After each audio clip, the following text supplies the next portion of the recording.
Last class में अपन Niels Bohr का जो एटॉमिक मॉडल था उसको हमने रिजेक्ट किया, उसकी हमने कुछ कमियां निकाली।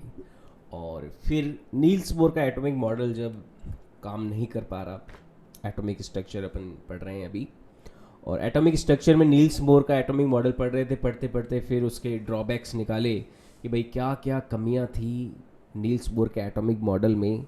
तो उन सब कमियों के बारे में देखा कि भाई हाइड्रोजन के जैसे या फिर हाइड्रोजन एटम पर ही लागू होता है, ये डुअल नेचर ऑफ मैटर या फिर अनसर्टेनिटी प्रिंसिपल जो है उनको कंसिडर नहीं करता है। तो ये कुछ बहुत सारी कमियां थी, स्टार्क इफेक्ट, जीमान इफेक्ट उनको एक्सप्लेन नहीं करता है। तो नील्स बोर के एटॉमिक मॉडल की इन कमियों को दूर करने के लिए क्वांटम मैकेनिकल मॉडल को अपन को पढ़ना होता है। क्वांटम मैकेनिकल मॉडल पढ़ने से पहले हम सीखेंगे हाइजेनबर्ग अनसर्टेनिटी प्रिंसिपल है क्या, उसके बारे में अपन आज सीखेंगे, जानेंगे। ये अनसर्टेनिटी प्रिंसिपल जो होता है बड़ा ही इंटरेस्टिंग, बड़ा ही यूनिक और बड़ा ही सोचने वाला एक प्रिंसिपल है। तो एकदम ध्यान से समझना, क्योंकि बहुत ही ज़्यादा एक तरह से देखा जाए तो एक अलग ही तरह का आपको जो साइंस का परसेप्शन है देखने को मिलेगा अनसर्टेनिटी प्रिंसिपल में। तो शुरू करते हैं अनसर्टेनिटी प्रिंसिपल। अनसर्टेनिटी, इसको हाइजेनबर्ग्स अनसर्टेनिटी प्रिंसिपल बोलेंगे। Heisenberg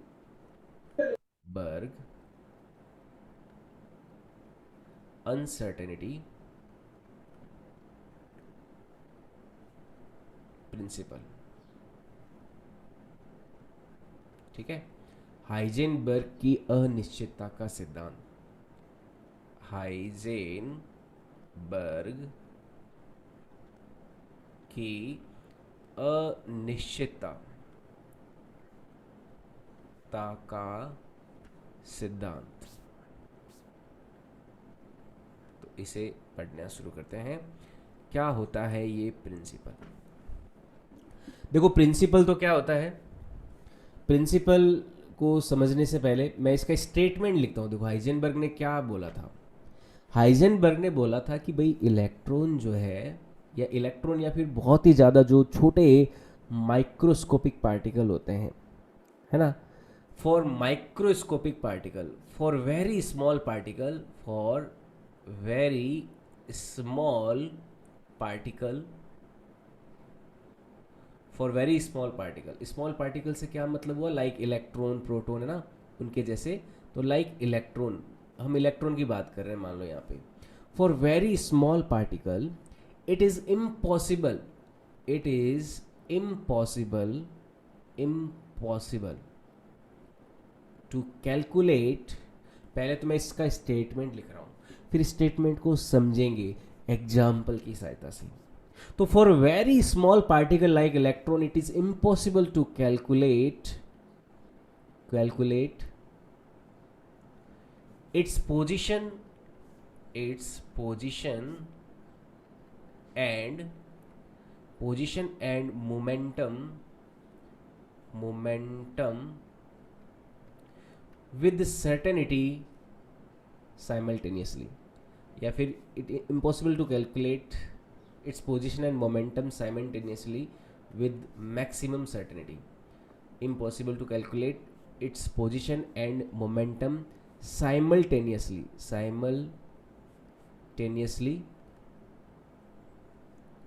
with maximum certainty, with maximum certainty।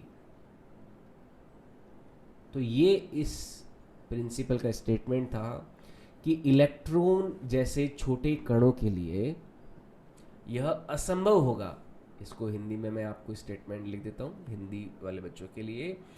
Electron जैसे कणों के लिए, इलेक्ट्रॉन जैसे कणों के लिए यह असंभव है, यह असंभव होगा कि इनकी स्थिति तथा मोमेंटम को हिंदी में बोलेंगे संवेग, स्थिति सदा संवेग को एक साथ एक साथ अधिकतम निश्चितता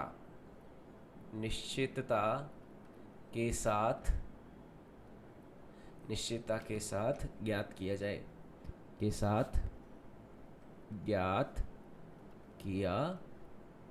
जाए यानी कि it will be impossible to know the position and momentum of electron simultaneously with maximum certainty, है ना। ये कहता है कि अगर आप मोमेंटम बहुत ज़्यादा सर्टेन रूप से जानना चाहोगे तो आपको इलेक्ट्रॉन की पोजीशन बहुत ज़्यादा अनसर्टेन मिलेगी, और अगर इलेक्ट्रॉन की पोजीशन बहुत ज़्यादा सर्टेनिटी के साथ जानना चाहोगे तो इलेक्ट्रॉन का जो मोमेंटम है वो अनसर्टेन हो जाएगा। इस पूरे प्रिंसिपल को एक फॉर्मूले की सहायता से दिया जाता है। मान लीजिए जो डेल्टा एक्स है ये तो है uncertainty in position of electron, delta x में डेल्टा पी होता है अनसर्टेनिटी इन मोमेंटम। तो हाइजेनबर्ग का प्रिंसिपल क्या कहता है कि अनसर्टेनिटी इन पोजीशन और अनसर्टेनिटी इन मोमेंटम का जो मल्टीप्लाई है वो हमेशा ग्रेटर देन और इक्वल होगा आपका h/4 के। ये h क्या हो गया यहाँ पे, प्लांक कांस्टेंट हो गया। तो delta x into delta P जो है it is always greater than h/4। तो multiplication of uncertainty in position and uncertainty in momentum is always greater than equal to h/4। तो ये इस स्टेटमेंट का एक जनरल ओवरव्यू हो जाता है, ठीक है। Delta x into delta P is greater than equal to h/4। यहाँ पे डेल्टा x जो है ये तो है uncertainty in position, uncertainty in position, है ना। स्थिति में अनिश्चितता इसको बोलेंगे स्थिति में अनिश्चितता, अनसर्टेनिटी पोजीशन, और इसको बोलेंगे uncertainty in momentum, uncertainty in momentum.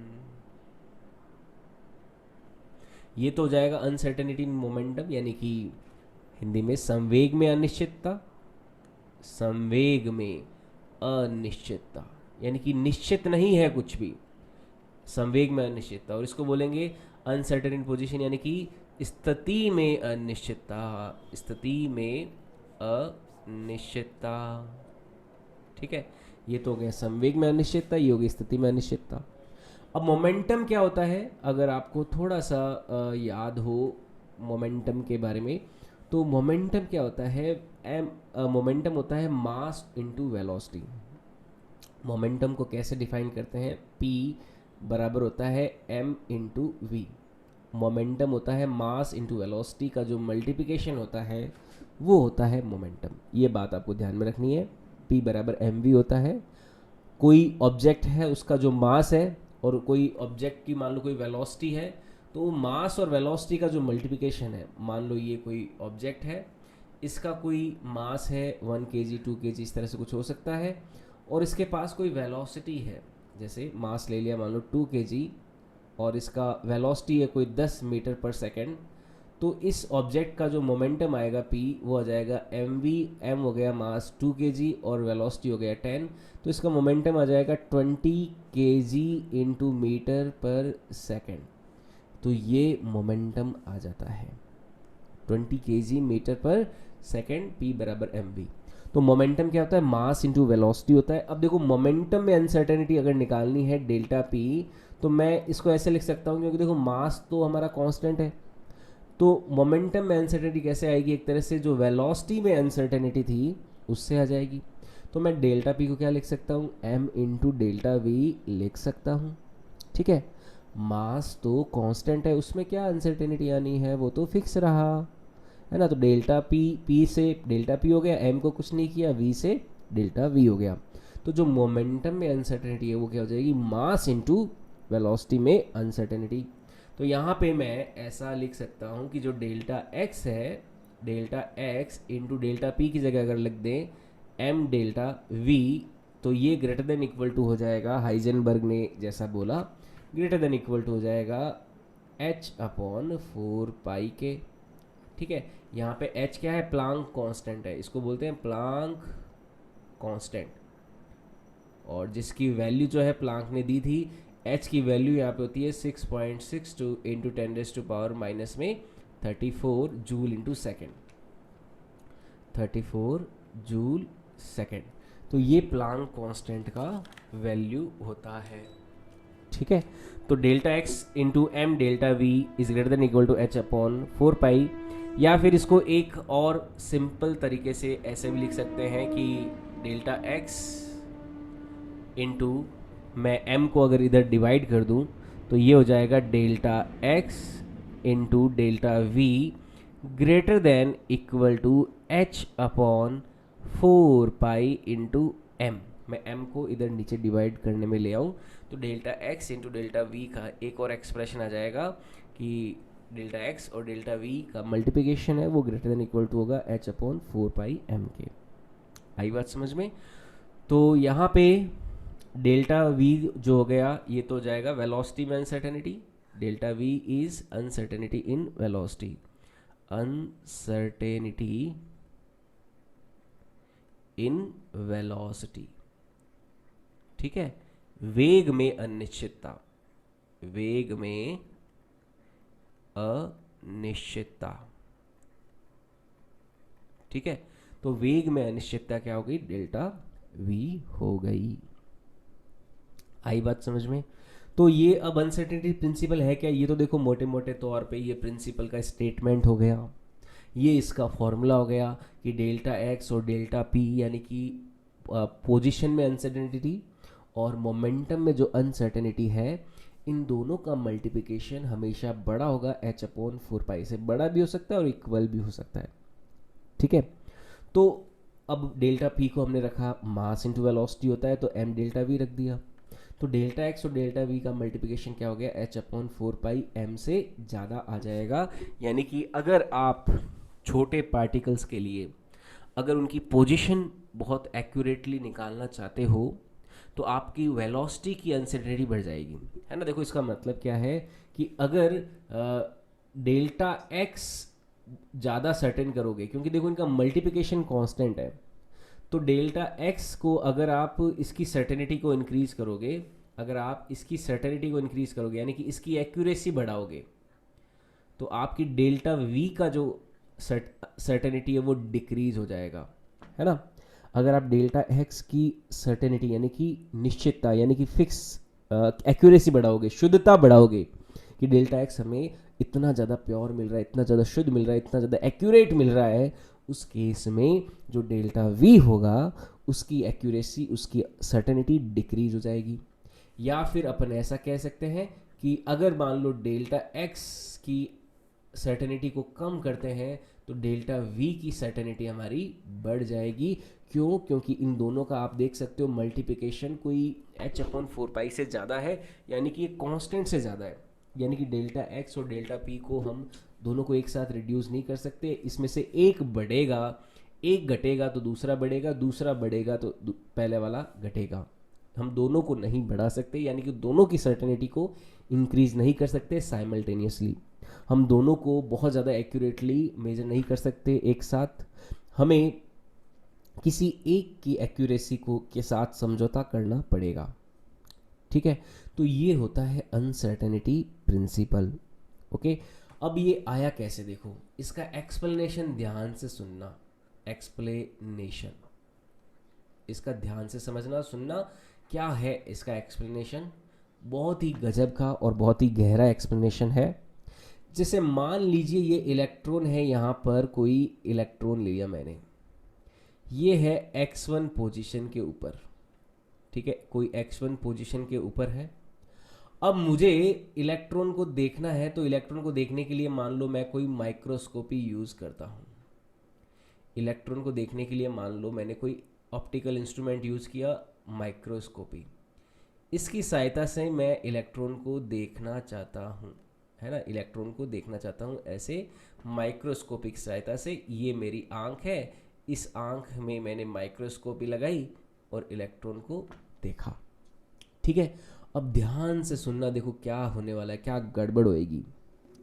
कोई भी जो देखने की प्रक्रिया होती है ना, जैसे आपकी आंख किसी भी वस्तु को अगर देखती है तो देखो देखने की प्रक्रिया क्या होती है, ऑब्जर्वेशन की प्रक्रिया क्या होती है।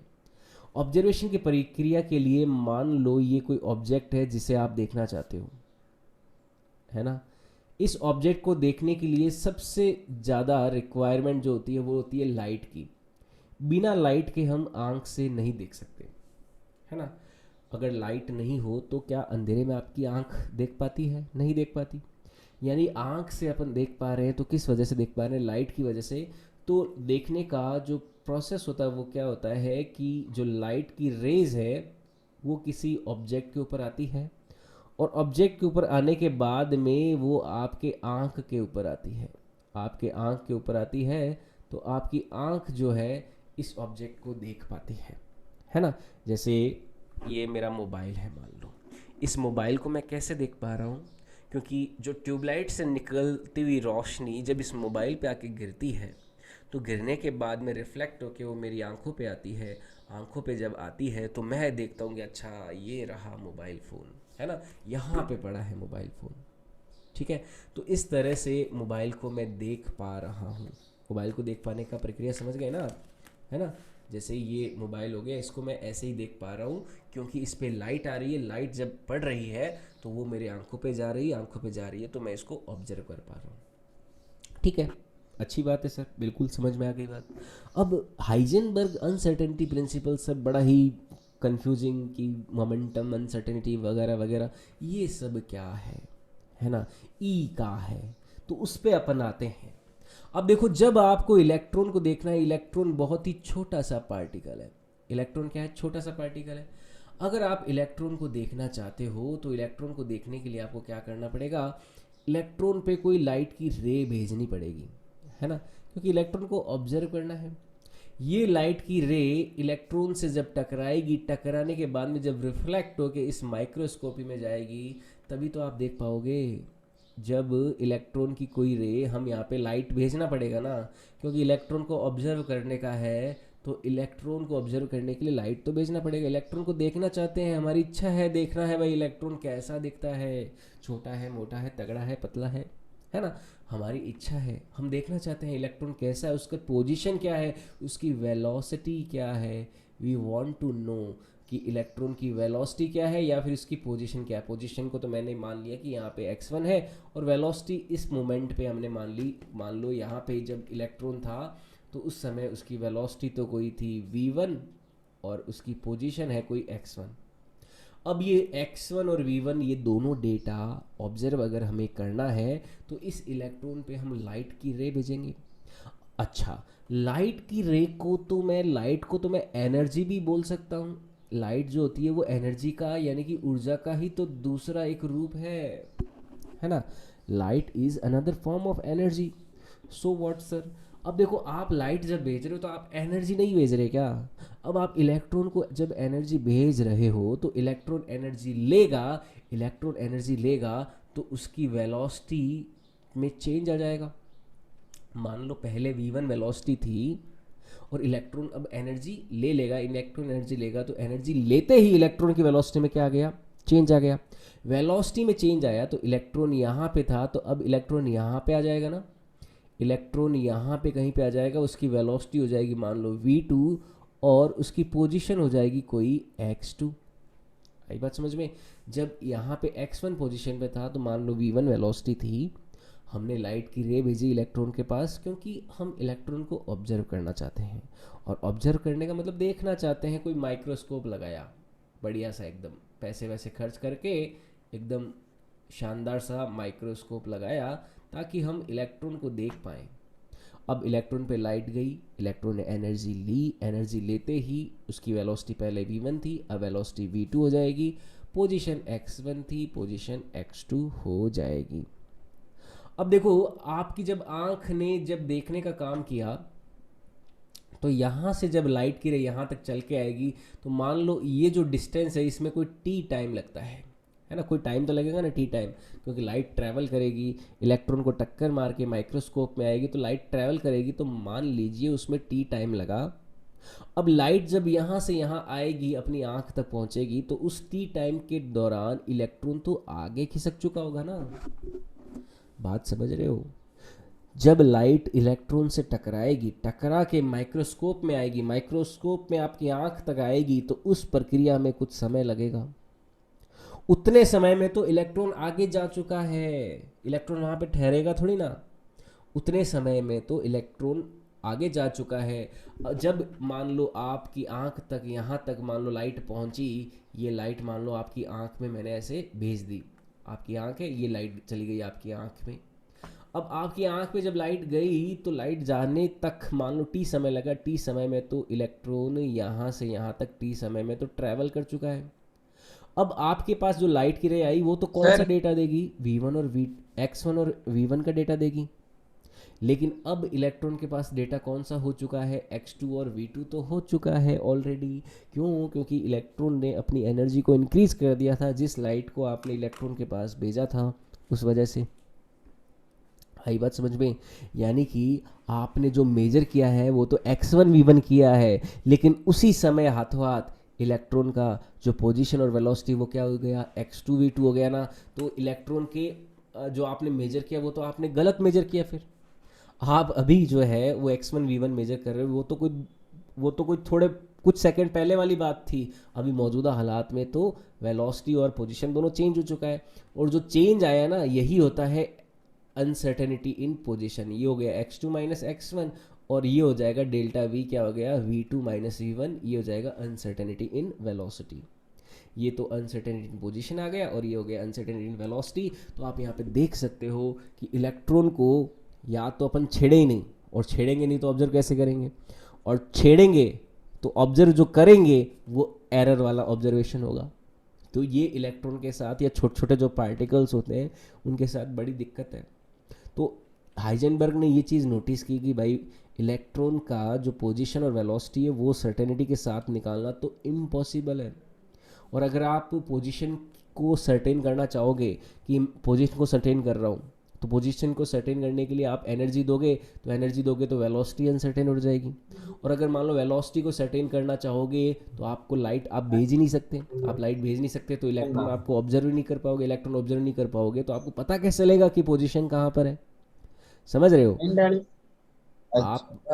तो इस वजह से यहाँ पे एक चीज़ हाइजेनबर्ग ने ऑब्जर्व की कि अगर आप पोजीशन में अनसर्टेनिटी बढ़ाते हो तो वेलोसिटी का डेटा ख़राब हो जाएगा। मतलब पोजीशन वाला डेटा सही करने की कोशिश करते हो तो वेलोसिटी वाला डेटा ख़राब हो जाएगा, वेलोसिटी वाला डेटा सही करने की कोशिश करोगे तो पोजीशन वाला डेटा ख़राब हो जाएगा।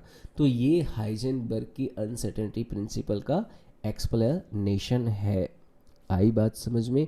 बड़ा ही गहरा, बड़ा ही इंटरेस्टिंग एक्सप्लेनेशन है हाइजेनबर्ग अनसर्टेनिटी प्रिंसिपल का।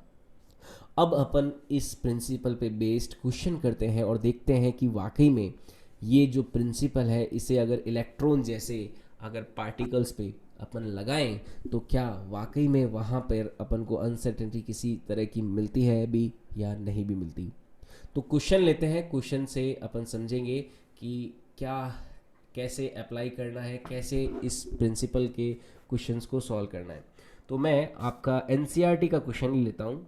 एनसीईआरटी में क्वेश्चन है कि एक इलेक्ट्रॉन है और इलेक्ट्रॉन के लिए उसका पोजीशन में जो अनसर्टेनिटी है वो दे रखा है कोई, मान लीजिए 10⁻⁻⁸ मीटर, ठीक है। तो उसका वेलोसिटी में अनसर्टेनिटी निकालना है। For electron calculate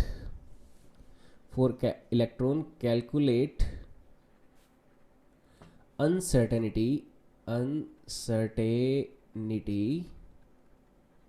in its velocity if uncertainty in its position is 10⁻⁻8 metre. यानी कि हमें डेल्टा एक्स तो दे रखा है 10⁻⁻8 मीटर। हमें पूछा क्या है, अनसर्टेनिटी इन वेलोसिटी यानी कि डेल्टा वी का वैल्यू हमें पूछा है, तो ये हमें पता लगाना है। और मैं हिंदी में भी लिख देता हूँ, तो एक बार आप लोग ट्राई कर सकते हो अगर सर किसी। हाँ बोलो। सर वो उसके एच की वैल्यू कितनी है? 6.62 इंटू 10⁻⁻⁻ में 34 जूल सेकेंड। ठीक है, तो हिंदी में लिख देता हूँ। यदि इलेक्ट्रॉन के लिए, इलेक्ट्रॉन की स्थिति में अनिश्चितता, स्थिति में अनिश्चितता, अनिश्चितता 10⁻⁻ में 8 मीटर है, तो इसके वेग में अनिश्चितता ज्ञात करो। इसके वेग में अनिश्चितता ज्ञात करो, है ना। डेल्टा एक्स हमें दे रखा है, डेल्टा वी निकालना है। तो देखो हाइजेनबर्ग का जो अनसर्टेनिटी प्रिंसिपल का सर जो फॉर्मूला था, इसे हम यहाँ पे यूज़ करेंगे और हमारा आंसर बहुत आसानी से आ जाएगा। तो as we know delta X into delta V greater than equal to हो जाएगा एच अपॉन 4 पाई एम, है ना।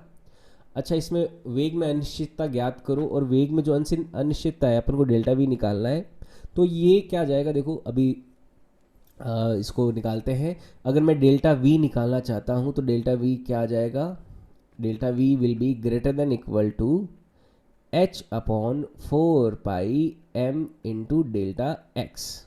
ठीक है, तो डेल्टा वी की वैल्यू आ जाएगी greater than equal to, H की वैल्यू होती है Planck constant 6.62 into 10⁻⁻34 joule into second, divided by 4 into pi की वैल्यू को 3.14 ले लेता हूँ।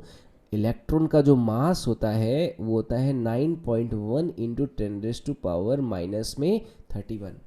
ये होता है इलेक्ट्रॉन का मास, बहुत ही छोटा मास होता है, 9.1 इंटू 10⁻⁻31। ये इलेक्ट्रॉन का मास हो गया। और डेल्टा एक्स क्वेश्चन में दे रखा है 10⁻⁻8 मीटर। अब देखो इसे सॉल्व करना है। जब आप इसे सॉल्व करेंगे तो मैं आपको इसकी सीधा वैल्यू ही बता देता हूँ, क्योंकि इसमें हमें समय लग सकता है। तो ये आता है 10⁻⁴ मीटर पर सेकेंड, यानी कि 10⁻⁴ मीटर पर सेकेंड का अनसर्टेनिटी होता है वेलोसिटी में, तो जो कि बहुत ज़्यादा लार्ज है। 10⁻⁴ मीटर पर सेकेंड यानी 10,000 मीटर पर सेकेंड का डिफरेंस आ गया। ये छोटा मोटा डिफरेंस नहीं है, ये बहुत ज़्यादा अनसर्टेनिटी है इलेक्ट्रॉन के लिए। अगर इलेक्ट्रॉन की पोजीशन में अगर एरर इतनी सी है, 10⁻⁻8 की एरर है, तो उसकी वेलोसिटी में जो एरर आ जाएगी वो कम से कम इतनी होगी, 10⁻⁴ मीटर पर सेकेंड होगी, है ना। मैक्सिमम तो देखो बहुत हो सकती है, लेकिन मैं डेल्टा वी मिनिमम की मिनिमम बात करूँ कि कम से कम अनसर्टेनिटी वेलोसिटी की कितनी हो जाएगी, वो हो जाएगी 10⁻⁴ मीटर पर सेकेंड, है ना। ज़्यादा से ज़्यादा तो हो सकती है, बहुत ही ज़्यादा हो सकती है, लेकिन कम से कम इतनी अनसर्टेनिटी तो होगी ही होगी। क्योंकि देखो ये सिंबल क्या है, ग्रेटर देन इक्वल टू, इसका मतलब क्या है, इतना या इससे ज़्यादा। तो इससे ज़्यादा वाला ना लेके अपन इसी को ले, तो ये क्या होगी, मिनिमम वैल्यू होगी, यानी कि मिनिमम अनसर्टेनिटी कितनी है, 10⁻⁴ मीटर पर सेकेंड है ही है। अगर आप इलेक्ट्रॉन को मेजर करते हो और उसका पोजीशन में जो अनसर्टेनिटी है वो 10⁻⁻8 मीटर है, तो ठीक है। तो इस तरह के क्वेश्चंस होते हैं, हालांकि क्वेश्चन बहुत आसान होते हैं। फॉर्मूला यही यूज़ होता है, delta X into delta V greater than equal to H upon 4 pi M. ठीक है,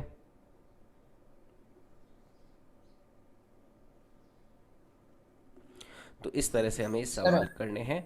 हाँ बोलो। सर 10⁻⁵ आ रहा है।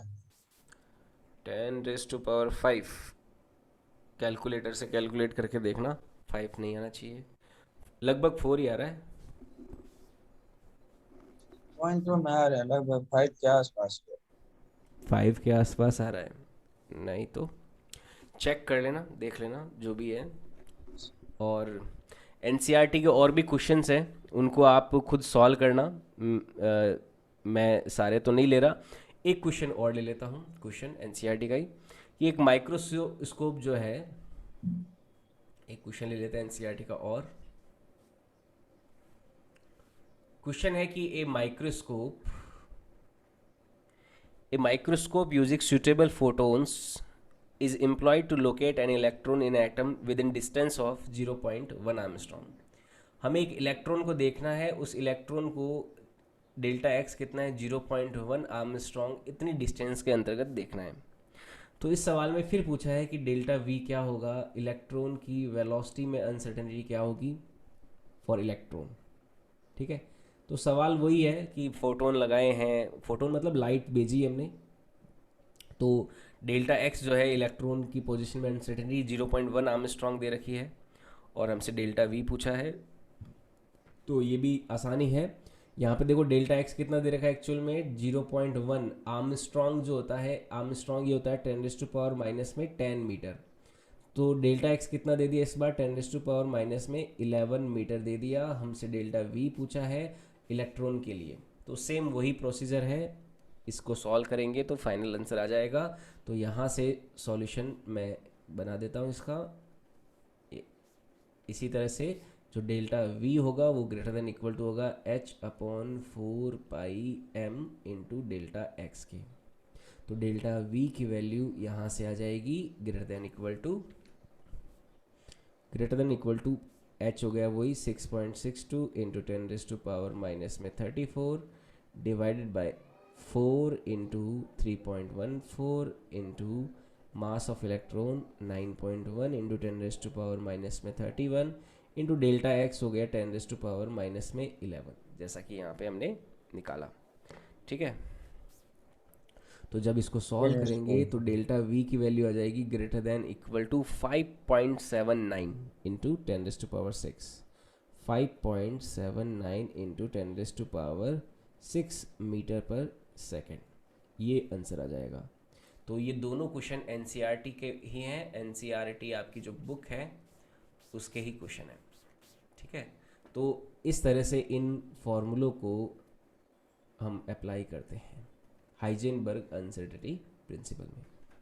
क्लियर है, फॉर्मूले अप्लाई करना आसान है, मुश्किल नहीं है। बस इसका जो कंसेप्ट है, फंडामेंटल कंसेप्ट कि ये अनसर्टेनिटी का माजरा क्या है, आखिर ये अनसर्टेनिटी आ कहाँ से रही है, तो इसका माजरा जो है मैंने इसका जो पूरा प्रोसीजर है वो यहाँ पे एक्सप्लेन कर दिया।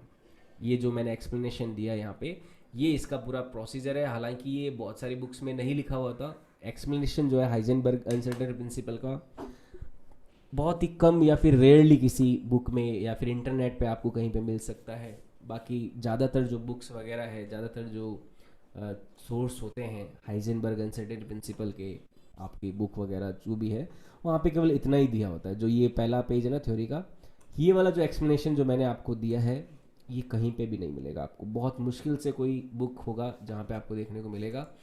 ठीक है, ओके, तो ये आपको ध्यान में रखना है।